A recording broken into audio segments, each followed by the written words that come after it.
Bonjour, donc aujourd'hui on va faire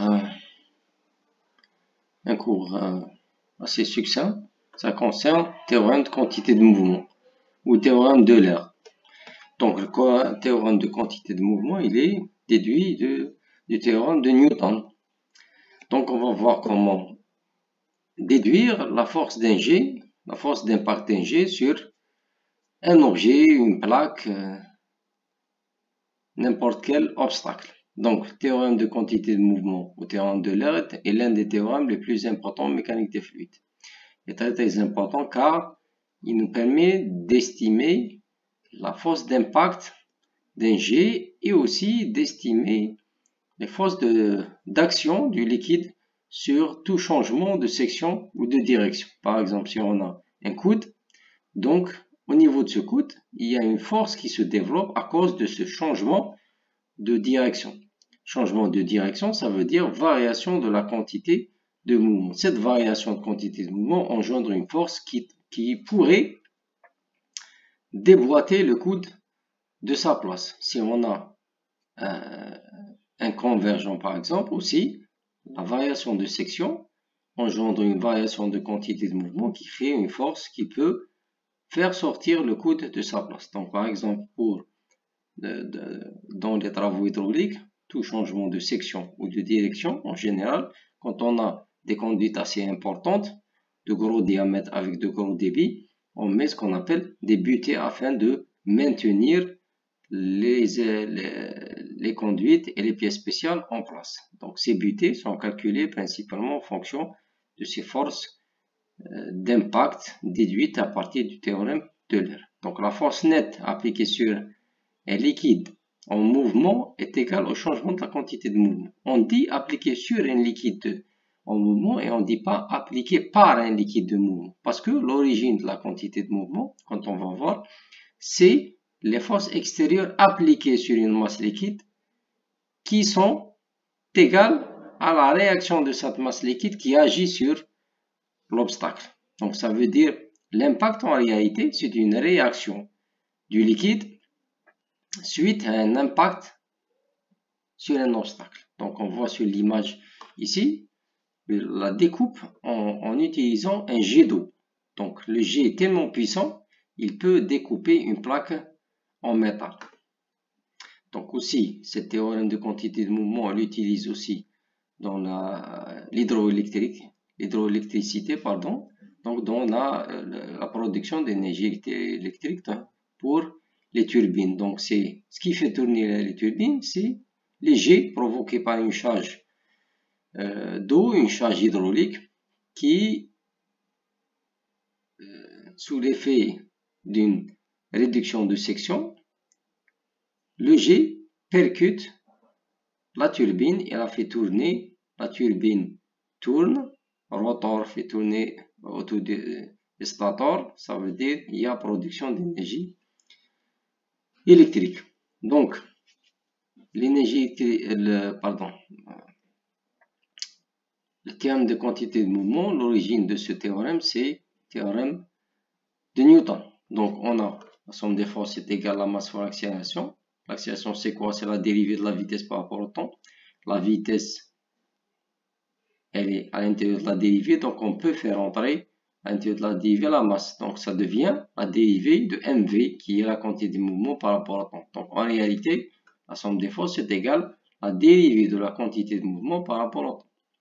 Donc, si on prend un cas comme ça, un coude convergent, il y a un changement de section, section S1, section S2, il y a un changement de direction. Ça veut dire la première direction était dans le sens des X, la deuxième direction est inclinée d'un angle θ par rapport à X.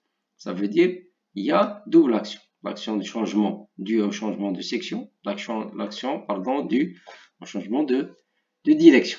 Donc, qu'est-ce qu'on a comme force? On a principalement les forces de pression. Les forces de gravité sont en général négligeables devant les forces de pression. C'est pour ça qu'on va se focaliser sur les forces de pression. Donc, on répète ici, la somme des forces extérieures est égale à la masse fois l'accélération qui est la dérivée de la vitesse par rapport au temps. Donc, la dérivée de la quantité de mouvement par rapport au temps, on peut écrire, on peut faire une approximation, ça veut dire est égal la masse divisée par delta T. C'est quoi la masse par delta T? C'est le débit massique. Débit massique, c'est quoi? La masse par unité de temps. Et le débit massique, c'est quoi? C'est le débit volumique Q, volume par unité de temps, fois la masse volumique. Masse volumique, par exemple, kilogramme par mètre cube. Le débit volumique, c'est mètre cube par seconde. Donc, ça veut dire kilogramme par mètre cube fois mètre cube par seconde. Ça nous donne kilogramme par seconde.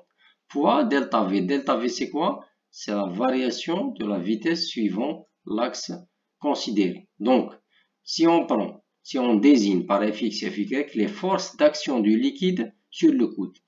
Donc, on a pris les forces de pression. Ensuite, on va prendre les forces d'action du liquide sur le coude. Ça veut dire, ce qu'on va faire entrer dans notre équation, c'est la force de réaction du coude sur le liquide qui est égale à moins Fx et moins Fy. Donc, toute action subit une réaction de même magnitude mais opposée en direction. Donc, on aura moins Fx moins Fy, les forces de réaction du coude sur le liquide. Et c'est cela qui intervient suivant le théorème d'Euler. On dit somme des forces extérieures. L'action du liquide n'est pas une force extérieure. Par contre, la réaction du coude ou la réaction du système solide sur le liquide, c'est ça la force extérieure. Donc les autres forces extérieures sont principalement les forces de pression au niveau de la section 1 et au niveau de la section 2. Donc regardez bien, ici qu'est-ce qu'on a? On a une pression et une section. Ça veut dire il y a une force qui se développe ici, une force de pression qui est égale à P1S1. Ici, on a une section. Quelle est la force de pression qui agit sur cet élément fluide? C'est P2S2. Mais le sens, c'est un sens moins négatif par rapport à X. Parce que c'est dans ce sens-là. Donc on va écrire notre équation P1S1, suivant l'axe des X bien sûr, moins P2S2, quoi? Cosinus θ. Cosinus θ, moins Fx. Donc Fx, c'est l'action du liquide. Moins Fx, c'est la réaction du coude sur le liquide. Donc, quand on écrit moins Fx, ça ne veut pas dire que Fx, il est positif ou négatif. Ça dépend de la valeur qu'on va déterminer après l'application numérique. Est égal W fois delta V. C'est quoi W? W, c'est le débit massique. Débit massique, ça veut dire ρ fois Q. Delta V, ça veut dire quoi? La variation de vitesse. C'est quoi la variation de vitesse suivant X? Ça veut dire la vitesse après l'impact, après le changement, moins la vitesse avant le changement. C'est quoi la vitesse après le changement suivant X? C'est V2 cosinus θ. Cosinus de l'angle, ça veut dire c'est la composante de V2 par rapport à X. Donc V2 cosinus.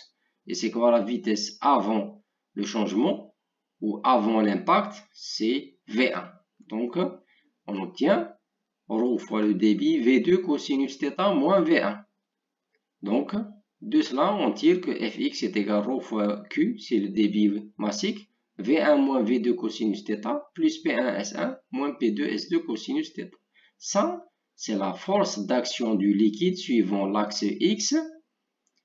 Quand on a une pression section 1 P1, pression section 2 P2, et on a un changement de direction d'un angle θ. Concernant Y, qu'est-ce qu'on a Y? P1 agit suivant, P1 agit suivant X. Ça veut dire la composante de la force de pression P1S1 suivant Y, elle est nulle. Donc on n'a pas de force de pression au niveau de la section 1 suivant Y. Ça veut dire c'est pour ça on a fait 0. On a mis 0.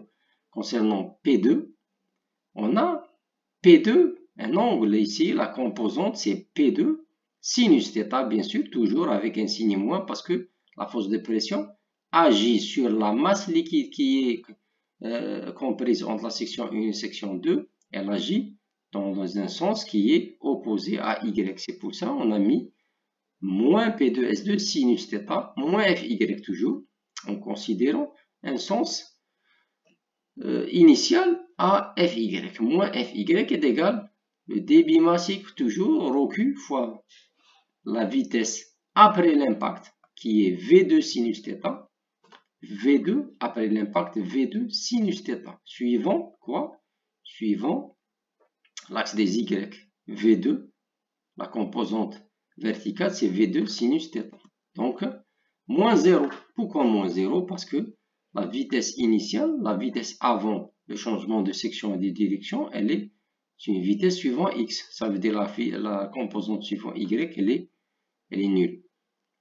Donc ici, on continue, on trouve un système d'équations Fx, Fy. Donc Fx, la composante de la force d'impact du jet sur le coup de conversion suivant X, Fy, la composante de la force d'impact de l'écoulement suivant l'axe Y. Et bien sûr, la résultante n'est autre que racine carrée de Fx carré plus Fy au carré. Donc la résultante Fx carré plus Fy carré. L'orientation de la force, c'est quoi? Tangente alpha, si on considère que alpha c'est l'orientation de la force, c'est Fy sur Fx. L'importance de cette orientation nous permet de bien positionner le bloc de béton qui nous permet de maintenir la pièce spéciale, maintenir le coude, maintenir le convergent, etc. afin qu'il résiste mieux à cette force développée par l'écoulement dans ce changement de section et de direction. Donc, ça, c'est l'équation générale. Donc, on peut appliquer ça à n'importe quel cas de changement de section ou de direction. Que ce soit un écoulement forcé dans une conduite en charge ou un jet qui percute une plaque. Si c'est un jet, il est à l'air libre. Ça veut dire P1 et P2, les pressions relatives sont égales à 0. Ils sont nuls. Donc, on met directement est égal à 0. P1, P2 est égal à 0 et on calcule. Suivant l'angle d'impact, on choisit un repère et on fixe l'angle de variation de la vitesse avant et après impact. On va faire des exercices par la suite pour consolider cette compréhension. Maintenant, si on a, par exemple ici, regardez ce tube, on a une bouteille en plastique, on va mettre des paillettes ici. Quand la bouteille est remplie, l'eau sort des paillettes. Ça veut dire il y a un débit qui sort des paillettes ici. Ce débit, qu'est-ce qu'il rencontre? Il rencontre un changement de direction. Quand il y a ce coude de paille, changement de direction, ça veut dire force qui agit sur le coude qui tend à faire tourner cette paille au sens inverse de l'écoulement. Ça veut dire l'écoulement sort dans ce sens et la force se développe dans l'autre sens. Elle pousse le coude dans l'autre sens. Qu'est-ce qui va faire ça? Il va faire tourner la bouteille. Ça, ce qu'on appelle le tourniquet. Donc le tourniquet, on l'utilise souvent dans, par exemple, l'arrosage des espaces. Par exemple, ça, c'est un asperceur basé sur ce principe de théorème de quantité de mouvement. L'eau, quand il sort, il y a un changement de direction, ça veut dire il va développer une force qui va faire tourner l'asperceur aidant afin d'arroser notre pelouse. Donc, c'est pour ça qu'on a dit moment de la force issue du théorème de quantité de mouvement ou moment de la force de quantité de mouvement. Donc, moment, ça veut dire la force, quantité de mouvement, comme on l'a déterminé précédemment, fois le rayon fois le bras de levier. Si la force se développe ici, ça veut dire il y a un moment qui se développe, force multipliée fois le bras de levier de la force. Force fois le bras de levier de la force, force fois le bras de levier de la force. Donc ça va créer un moment, plusieurs moments, ça nous crée un couple. Donc, soit un couple T dérivant d'un fluide en rotation. Par exemple, comme ici. V1, R1, et Q1, vitesse, rayon et débit de la section 1. V2, R2, Q2, vitesse, débit de la section 2, par exemple. Donc, si les deux sections sont dans le même sens, ça veut dire un moment contrecarre l'autre moment. Un moment résiste à l'autre moment. C'est pour ça qu'il y a un signe moins. Donc, si on fait la première force, c'est quoi? C'est ρ Q V2. La deuxième force, pardon, la première force c'est ρ Q1 V1. La deuxième force c'est ρ Q2 V2. Le moment de la deuxième force c'est ρ Q2 V2 fois R2, fois le bras de levier. Le moment de la première force c'est ρ Q1 V1 fois R1. Puisque les deux moments sont dans deux sens opposés, on met un signe moins. Donc ici, les deux moments ou les trois moments ici ne sont pas opposés. Ils sont dans le même sens. Tous les moments font tourner la bouteille en plastique dans le même sens. Et il fait tourner comme ça et comme ça. Donc dans le sens des aiguilles d'une montre. Ça veut dire dans ce cas-là, on ne met pas moins, mais on met plus. Et on ne met pas seulement Q1 V1 et Q2 V2, on met aussi Q1, ça devient le couple, il devient T est égal à ρ fois Q1 V1 R1 plus Q2 V2 R2 plus Q3 V3 R3. Ça devient plus. Ensuite, dans TD, on va voir comment déterminer la vitesse de rotation de cette bouteille ou n'importe quel aspergeur, par exemple, soumis à un débit bien déterminé et qui rencontre un changement de section ou de direction. Donc, je vous remercie et on se voit la prochaine fois quand on va faire les exercices d'application. Merci.